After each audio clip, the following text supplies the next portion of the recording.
محترم ناظرین، السلام علیکم ورحمۃ اللہ وبرکاتہ۔ آج میں آپ حضرات کے سامنے وسیم رضوی کے ذریعے جو قرآن مجید کے خلاف PIL داخل کیا گیا ہے اور PIL داخل کرنے کے بعد جو وسیم رضوی کا ویڈیو وائرل ہو رہا ہے اور جو اپنے بیان میں وسیم رضوی نے صحابہ کرام میں سے 3 خلفائے راشدین پر سنگین الزامات لگائے ہیں، قرآن مجید کے طالب علم ہونے کے ناطے، دین اسلام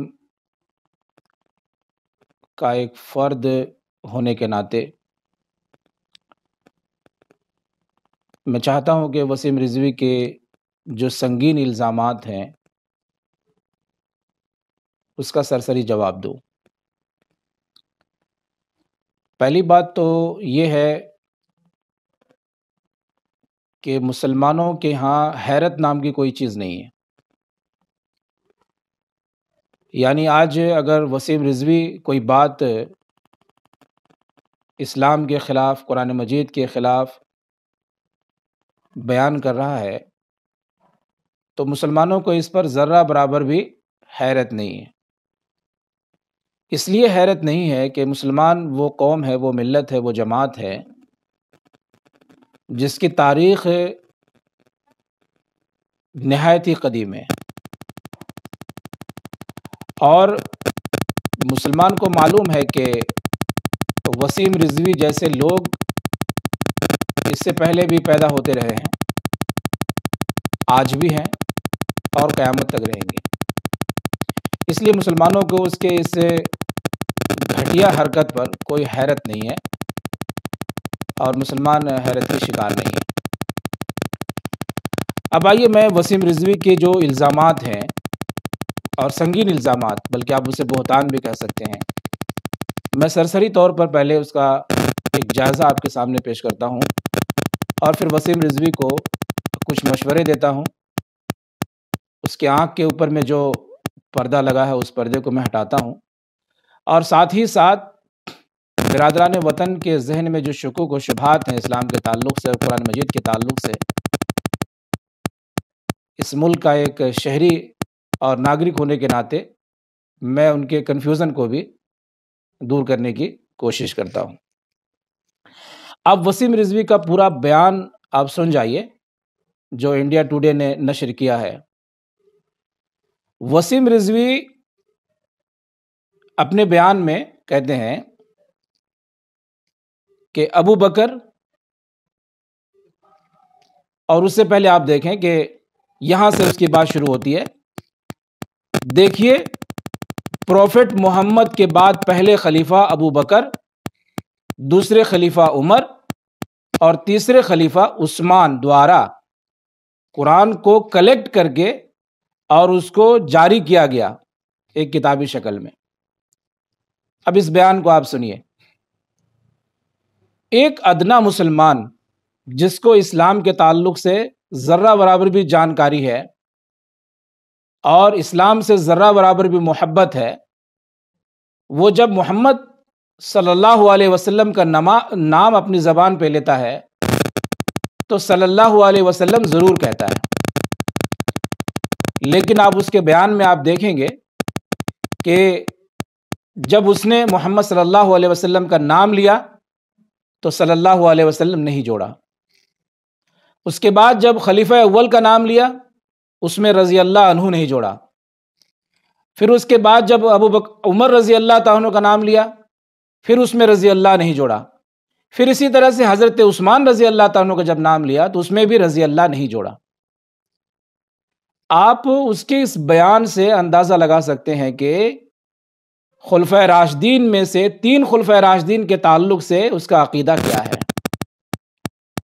ایک جگہ چوک ہو سکتی، دوسری جگہ چوک ہو سکتی، تیسری جگہ چوک ہو سکتی ہے۔ 4 افراد کے نام لیے گئے نبی سے لے کر کے 3 خلفائے راشدین کو ملا کر کے، اور کسی جگہ بھی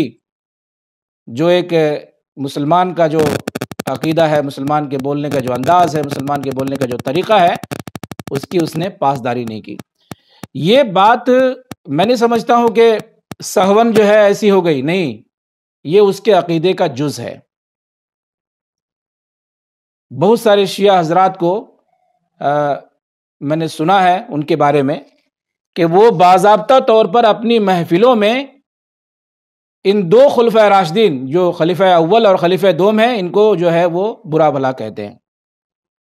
خیر، یہ موضوع نہیں ہے۔ اس کے بعد جو سب سے بڑا اور سنگین الزام لگایا کہ ان تین خلیفہ نے قرآن کے اندر امینڈمنٹ کیا، یعنی پہلے تو انہوں نے قرآن کو کلیکٹ کیا، پھر اسے جمع کیا، اور اس کے بعد کتابی شکل میں اسے پیش کیا، اور آگے جا کر کے یہی شخص کہتا ہے کہ قرآن مجید کے اندر اس نے امینڈمنٹ کیا۔ اب میرا سوال وسیم رضوی سے یہ ہے کہ وسیم رضوی جس خلیفہ کو مانتے ہیں، یعنی سیدنا حضرت علی رضی اللہ تعالیٰ کو مانتے ہیں، وہ سیدنا حضرت علی رضی اللہ تعالیٰ کی زندگی سے کوئی ایسا قول لا کر کے دیں کہ انہوں نے یہ کہا ہو کہ قرآن مجید کے اندر ان دو خلیفہ یا تین خلفاء نے مل کر کے کوئی تحریف کی ہے، کوئی امینڈمنٹ کیا ہے۔ کیونکہ وہ جب اپنے خلیفہ جس کو وہ مانتے ہیں، یعنی شیعہ حضرات صرف حضرت علی رضی اللہ تعالیٰ کو مانتے ہیں، یہ بات آپ کو جاننی ہوگی۔ یہاں پر شیعہ حضرات جو ہے وہ چاروں خلیفہ کو برابر نہیں مانتے ہیں، اور آپ اس کی ڈیٹیل میں جائیں گے تو آپ کو یہ باتیں سمجھ میں آئیں گی۔ یہاں پر میں برادران وطن کو میں بتانا چاہتا ہوں کہ جس طرح سے اس بھارت میں بہت سارے مذاہب کے لوگ پائے جاتے ہیں، سکھ ہیں، بدھ ہیں، جین ہیں، اسی طرح سے اور یہ جو مذاہب ہیں، ان مذاہب کے جو دھرم گرو الگ ہیں، ان کی کتابیں الگ ہیں، ان کے چلنے پھرنے کا اور مطلب عبادت کا طریقہ الگ ہے۔ ٹھیک اسی طرح سے جو شیعہ ہیں وہ اپنے آپ کو مسلمان کہتے ہیں، مسلمان بھی ان کو مسلمان مانتے ہیں، لیکن عام مسلمانوں کا جو عقیدہ ہے شیعہ کو چھوڑ کر کے، ان عقائد سے شیعوں کا جو عقیدہ ہے بالکل ڈیفرنٹ ہے، بالکل ڈیفرنٹ ہے۔ یہ بات جو ہے برادران وطن کو جان لینی چاہیے۔ اگر وہ یہ بات جان لیں گے اچھی طریقے سے تو وسیم رضوی نے جو اعتراض قرآن مجید پہ کیا ہے اس بات کو سمجھنے میں آسانی ہوگی۔ یعنی میں آپ کو بالکل دو ٹوک انداز میں یہ بات کرنا چاہتا ہوں کہ شیعوں کا جو دین ہے، جو اسلام ہے، اور جو سنیوں کا جو دین ہے اور اسلام ہے، اس میں بہت زیادہ فرق ہے، اس کے عقیدے میں بھی فرق ہے، اور قرآن میں تو فرق ہے ہی، اور قرآن میں فرق نہیں ہوتا، اور وہی قرآن جو اس کا ہے وہی قرآن اگر ہمارا ہوتا تو وسیم رضوی یہ جرات کبھی بھی نہیں کرتے۔ اب آئیے میں اصل موضوع پر آتا ہوں۔ جو سنگین الزام جو ہے وسیم رضوی نے لگایا ہے کہ ان تین خلیفہ نے قرآن مجید کے اندر امینڈمنٹ کیا ہے، تو سیدنا حضرت علی رضی اللہ تعالیٰ جو حضور صلی اللہ علیہ وسلم کے داماد بھی ہیں، اور حضرت عثمان رضی اللہ تعالیٰ جو حضور صلی اللہ علیہ وسلم کے داماد ہیں، اور دو خلیفہ جو حضور صلی اللہ علیہ وسلم کے خسر ہیں، حضرت علی رضی اللہ تعالیٰ کے لیے ناممکن تھا،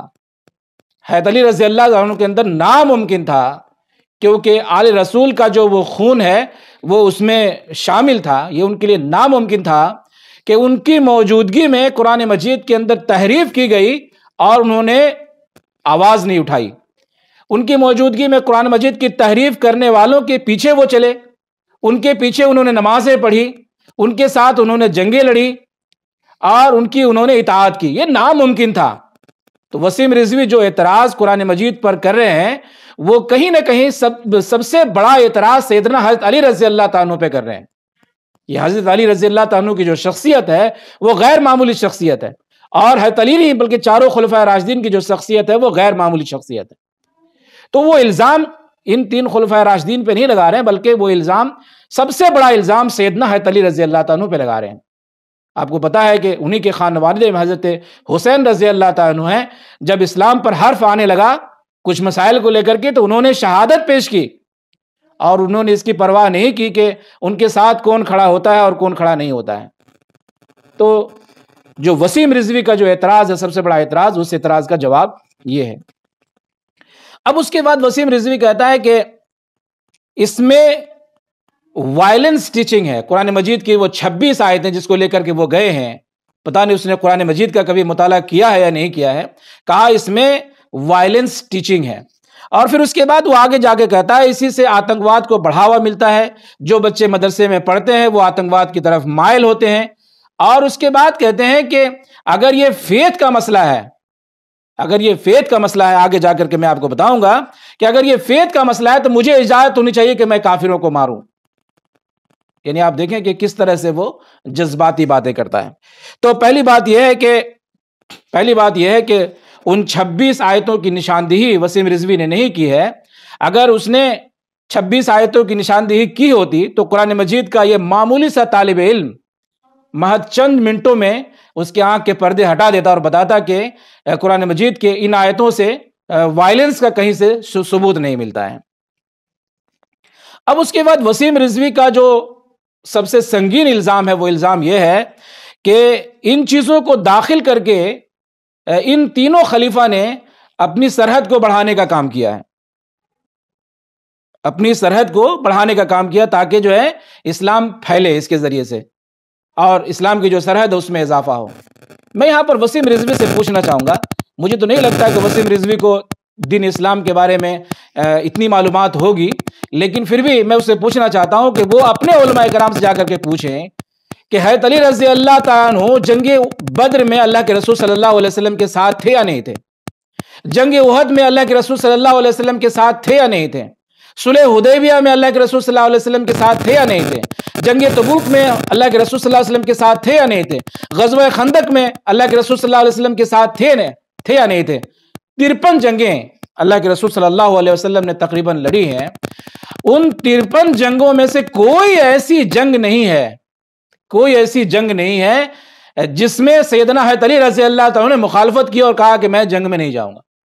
جن جنگوں میں صحابہ کرام گئے ہیں، جن جنگوں میں اللہ کے رسول صلی اللہ علیہ وسلم گئے ہیں، ان جنگوں میں اللہ کے رسول صلی اللہ علیہ وسلم کے ساتھ، صحابہ کرام کے ساتھ حضرت علی رضی اللہ تعالیٰ رہے ہیں۔ تو اس کا مطلب جو الزام وہ 3 خلفاء راشدین پہ لگا رہے ہیں، وہ الزام وہ سیدنا حضرت محمد مصطفیٰ صلی اللہ علیہ وسلم پر بھی لگا رہے ہیں،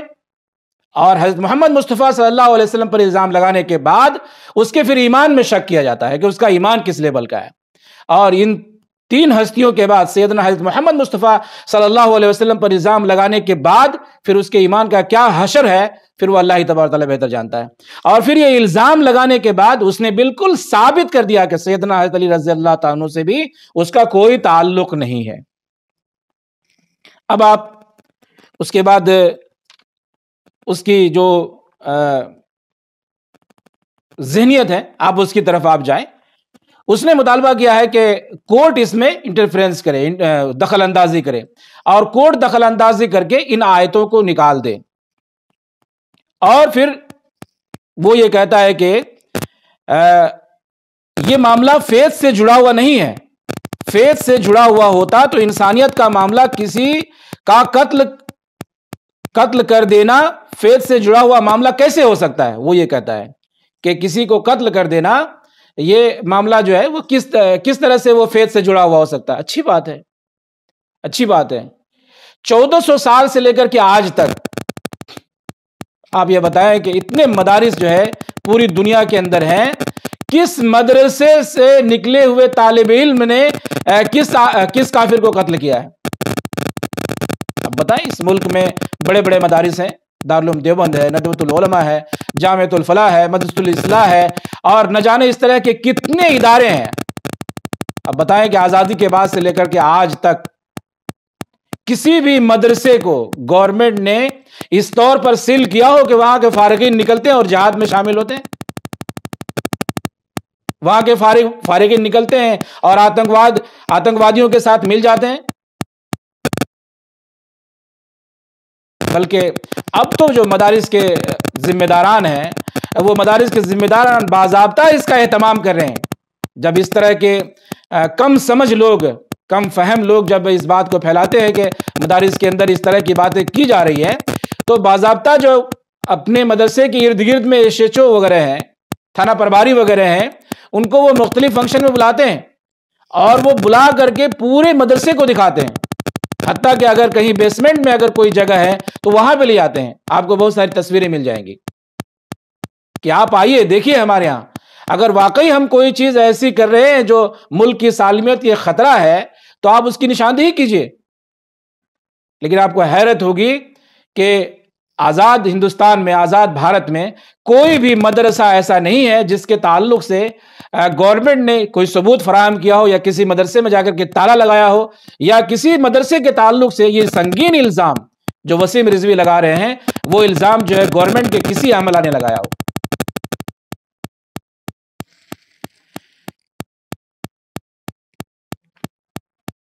اب اس کے بعد جو ہے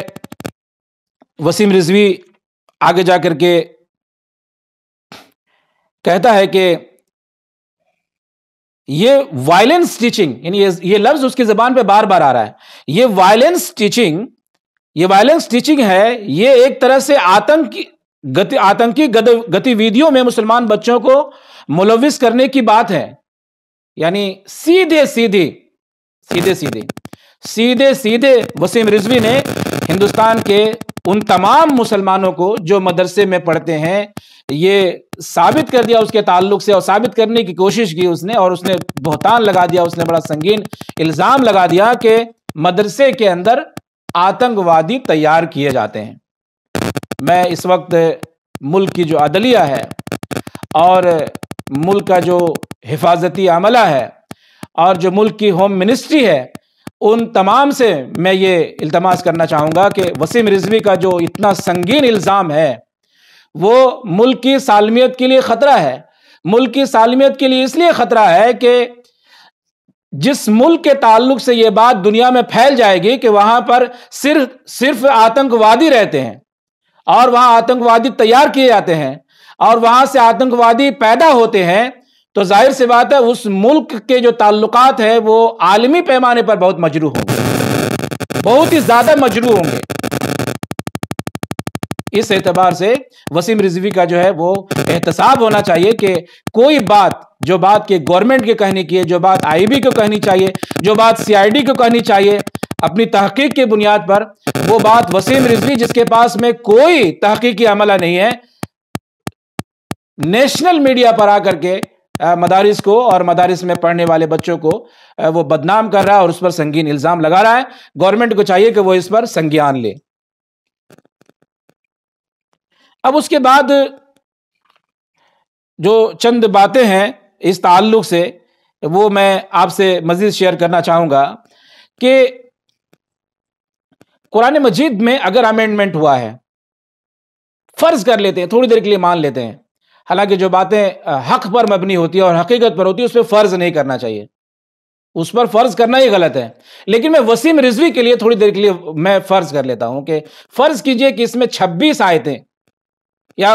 اور آیتیں اور بھی ہوں گی نعوذ باللہ من ذالک جہاں پر وسیم رضوی کی آنکھ نہیں کھلی ہے. فرض کیجئے کہ ان خلفاء راشدین نے اس میں ملا دیا اور حضرت علی رضی اللہ تعالیٰ نے بھی اسے مان لیا اور بعد کے تمام صحابہ کرام نے مان لیا. تو یہ کیسے مانا جائے کہ قرآن مجید جو ابھی 30 پارے میں ہے وہ قرآن محفوظ ہے؟ جب اس میں امینڈمنٹ کر کے کوئی چیز ملائی گئی ہے تو اس کا مطلب اس میں سے کوئی چیز نکالی بھی گئی ہوگی نعوذ باللہ من ذالک. تو اس کا مطلب یہ ہے کہ جو قرآن مجید وسیم رضوی کے ہاتھ میں ہے وہ محفوظ نہیں ہے، وہ قرآن مجید مکمل شکل میں نہیں ہے، یا جس شکل میں قرآن مجید کو وہ دیکھنا چاہتا ہے وہ قرآن مجید محفوظ نہیں ہے. اور جب قرآن مجید پر ایمان نہیں ہے تو پھر اسلامی نہیں ہے، کیونکہ مسلمان کو بنیادی طور پر جن عقائد پر ایمان لانے کے لیے کہا گیا ہے، اللہ کی کتابوں پر بھی ایمان لانے کے لیے کہا گیا ہے، اور قرآن مجید اللہ کی کتاب ہے اور قیامت تک کے لیے محفوظ ہے. تو وسیم رضوی کو اس تعلق سے جو ہے وہ غور کرنے کی ضرورت ہے. اور اس کے ساتھ ہی میں برادران وطن سے یہ بات عرض کرنا چاہوں گا بشمول مسلمانوں کے کہ وسیم رضوی اس قد کا آدمی نہیں ہے. وسیم رضوی کا لیول اس قد کا نہیں ہے کہ ہمارے بڑے علماء اس کا جواب دیں، بالکل اس قد کا نہیں ہے وہ. اس لیے قرآن مجید کے ایک طالب علم نے، ایک چھوٹے سے شخص نے یہ ویڈیو بنایا، قطعی اس کے اس اتہام، الزام اور بہتان کا جواب ہمارے بڑے قائدین نہ دیں۔ وہ اس قد کا آدمی نہیں ہے۔ یعنی آپ راہ چل رہے ہیں اور اس کے بعد کوئی آدمی آپ کو ٹوکے، تو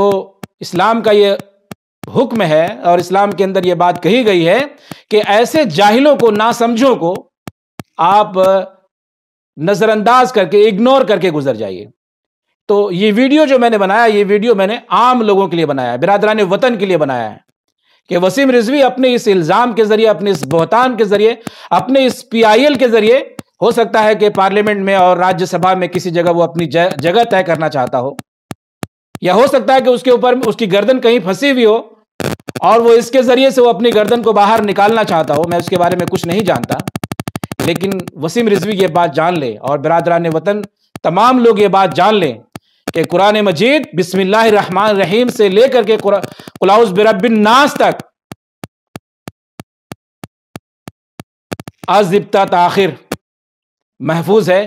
اور قیامت تک محفوظ رہے گا۔ اور قرآن مجید صرف کتاب میں محفوظ نہیں ہے، بلکہ قرآن مجید مسلمان بچوں کے سینے میں محفوظ ہے۔ اور یہ جو الزام ہے کہ قرآن مجید میں آتنکواد کی کوئی بات کہی گئی ہے، تو وسیم رضوی یہ بات جان لے، میں قرآن مجید ہی سے اسے یہ بات سمجھانا چاہتا ہوں اور بتانا چاہتا ہوں کہ اللہ سبحانہ وتعالیٰ نے قرآن مجید کے اندر بالکل صاف الفاظ میں یہ فرمایا ہے کہ ایک شخص کا بھی، اور وسیم رضوی یہ بات جان لے کہ ایک شخص کافر نہیں کہا گیا۔ ایک شخص، چاہے وہ یہودی ہو، چاہے وہ نصرانی ہو، چاہے وہ دنیا کے کسی مذہب اور دھرم کا ماننے والا ہو، قرآن مجید نے صاف طور پر یہ اعلان کیا ہے، من قتل نفسا بغیر نفس او فساد فی الارض فکأنما قتل الناس جميعا۔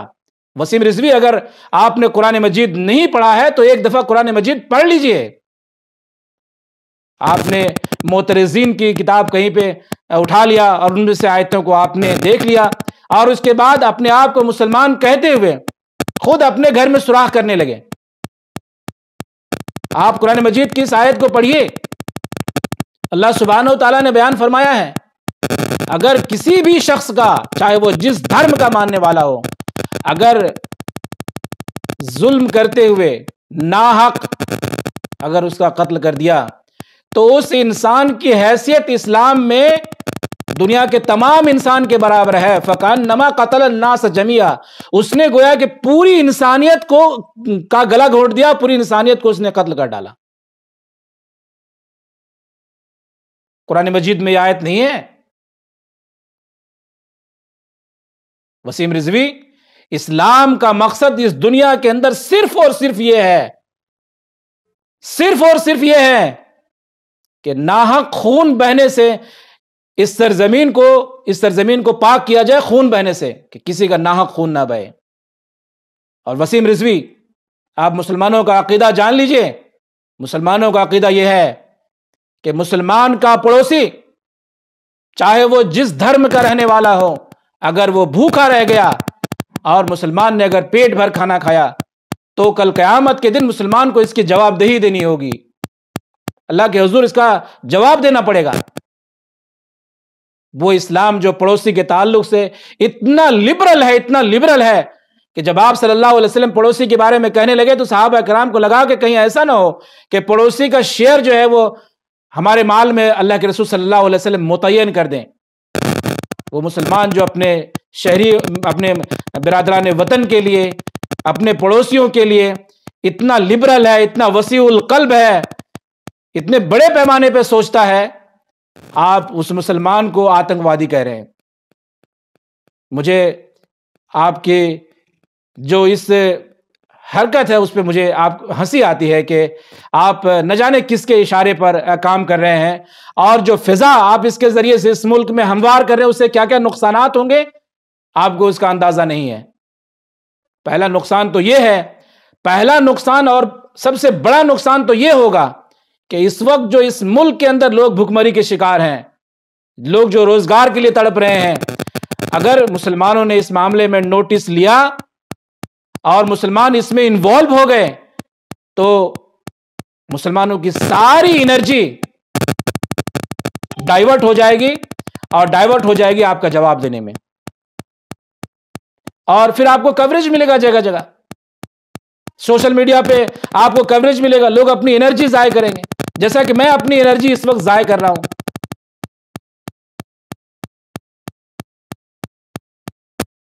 تو برادران وطن کے جو مسائل ہیں، مسلمانوں کے جو مسائل ہیں، وسیم رضوی کبھی ان مسائل پر بھی ذرا بولیے مسلمانوں کا ظرف کتنا بلند ہے آپ کو پتا ہے؟ جس بابری مسجد کے تعلق سے آپ کے بہت سارے بیانات آئے، آپ کو پتا ہے اس ملک میں جب سپریم کورٹ کا فیصلہ آیا تو اس پورے ملک میں مسلمانوں نے کسی جگہ اپنا احتجاج تک درج نہیں کرایا۔ اس ملک کے مسلمان عدلیہ کا اس طرح سے احترام کرتے ہیں۔ میں نے بہت سارے مسلمانوں کو یہ کہتے ہوئے سنا ہے کہ چلو ٹھیک ہے، ہمارے ہاتھ سے مسجد چلی گئی، لیکن اس کی وجہ سے بہت سارے لوگوں کی جانیں بچ گئی۔ میں اس پر تبصرہ نہیں کرتا کہ ان کا یہ کہنا کیسا ہے، لیکن جو مسلمانوں کی جانیں ہیں، برادران وطن کی جانیں ہیں، ان جانوں کی حفاظت تعلق سے مسلمان اس قدر اس ملک کے اندر حساس ہیں۔ اسی ملک کے اندر جب بہت سارے لوگ یہ بات کہہ رہے تھے کہ یہ ہمارا آستھا کا مسئلہ ہے، اگر فیصلہ ہمارے خلاف بھی آئے گا، جب بھی ہم وہاں مندر بنائیں گے، آپ ایک مسلمان کا نام نہیں بتا سکتے ہیں کہ انہوں نے یہ کہا کہ ہم کورٹ کو نہیں مانیں گے اور یہ ہمارے عقیدے کا مسئلہ ہے، ہم ہر حال میں وہاں مسجد بنائیں گے۔ آپ نے کسی مسلمان کو نہیں سنا ہوگا۔ ہم اس ملک کے پرامن شہری ہیں، اس ملک کے امن و امان کے ہم خواہاں ہیں۔ ہم چاہتے ہیں کہ ہمارا ملک ہر اعتبار سے ترقی کرے، کیونکہ اس ملک کی ترقی میں ہماری ترقی پوشیدہ ہے۔ اگر یہ ملک کنگال ہوگا تو ہم بھی کنگال ہوں گے، اگر اس ملک میں کسی قسم کا وائلیشن ہوگا تو اس کے شکار ہم بھی ہوں گے، اس ملک کے لوگ اگر مارے جائیں گے تو ہم بھی مارے جائیں گے، اس ملک میں اگر بدامنی ہوگی تو بدامنی کے شکار ہم بھی ہوں گے۔ ایک مسلمان اگر وہ اپنی پوری زندگی میں کسی ایک آدمی کا ناحق خون ہونے سے اگر وہ اپنے آپ کو بچا لے تو میں سمجھتا ہوں کہ اس نے اس دھرتی پر ایک بہت بڑا کام کر دیا۔ اگر وہ کسی ناحق کا خون بہنے سے روک دے، چاہے وہ جو بھی ہو، اور یہ منظر تو ہم لوگ روزانہ دیکھتے ہیں۔ ابھی چند دنوں ہی میرا سفر جو ہے وہ ٹرین پہ تھا، ہمارے سامنے ایک ودوان پنڈت جی تھے، 2-2.5 گھنٹے ہم ان سے گفتگو کرتے رہے، انہوں نے اپنے دھرم کے بارے میں بتایا، میں نے اپنے دھرم کے بارے میں انہیں بتایا۔ کسی جگہ اس راستے میں کسی جگہ اس بات کا احساس نہیں ہوا کہ ہم ان سے نالا ہیں، وہ ہم سے نالا ہے۔ تو وسیم رضوی، آپ اس طرح کے بیانات سے اس ملک کے اندر مسلمانوں کو خواہ مخواہ کے لیے پریشان کر رہے ہیں، اور برادران وطن کے ذہن میں خواہ مخواہ کے لیے مسلمانوں کے تعلق سے شکوک و شبہات پیدا کر رہے ہیں، اور ایک بدامنی جو اس ملک کے اندر آ سکتی ہے اس بدامنی کو آپ پیدا کر رہے ہیں، اس لیے سب سے پہلے تو میں آپ کی ہدایت کے لیے دعا کرتا ہوں۔ آپ نے دیکھا کہ میری اس پوری گفتگو میں کسی جگہ آپ کو گالی نہیں دی، کیونکہ اسلام ہمیں گالی دینے سے منع کرتا ہے۔ میں نے جگہ جگہ یہ کوشش کی کہ آپ کا جو عزت و احترام ہے اس کو میں بحال رکھوں، اس لیے میں آخر میں اللہ تبارک و تعالیٰ سے سب سے پہلے آپ کی ہدایت کے لیے دعا کرتا ہوں کہ شیطان کے ورغلانے پہ، کسی کے بہکانے اور اکسانے پر جو کام آپ کرنے جا رہے ہیں، اور جس کے لیے آپ نے PIL فائل بھی کر دیا ہے، اللہ تبارک و تعالیٰ آپ کو ہدایت دے، آپ اس کو وڈرا کریں۔ اور برادران وطن سے میں یہ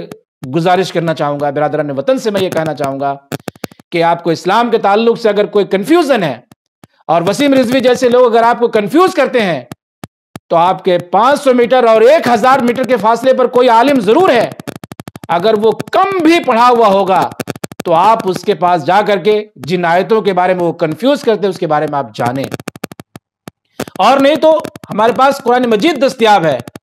دنیا کی تمام زبانوں میں اس کے ترجمے موجود ہیں، آپ اس ترجمے کو منگائیں، آپ اس کو پڑھیں اور اپنے کنفیوژن کو دور کریں۔ اور میں برادران وطن سے یہ گزارش کرنا چاہوں گا کہ جو بھائی چارگی، جو امن و امان ہمارے اس ملک میں باقی ہے، اس امن و امان کو باقی رہنے دیں، اور وسیم رضوی جیسے لوگوں کے پھیلائے ہوئے الزامات کی طرف توجہ نہیں دیں۔ مجھے بالکل پورا یقین ہے کہ ہمارا ملک پہلے بھی پرامن تھا، ابھی بھی پرامن ہے اور پرامن رہے گا، اور اس ملک کے امن و امان کی بحالی میں سب سے پہلے مسلمان آگے آئے گا، اور مسلمان آگے تھا، آگے ہے اور آگے رہے گا۔ میں اللہ تبارک تعالیٰ کی بارگاہ میں بھی دست بدعا ہوں کہ اللہ تبارک تعالیٰ ہمیں اور آپ کو صحیح فہم اور صحیح شعور عطا فرمائے، اور جو فضا وسیم رضوی اس ملک کے اندر قائم کرنا چاہتے ہیں اس میں اپنی انرجی کو جھونکنے سے ہمیں محفوظ فرمائے، اور اللہ تبارک تعالیٰ ہمیں اور ہمارے ملک کی حفاظت فرمائے۔ اقول کو لہٰذا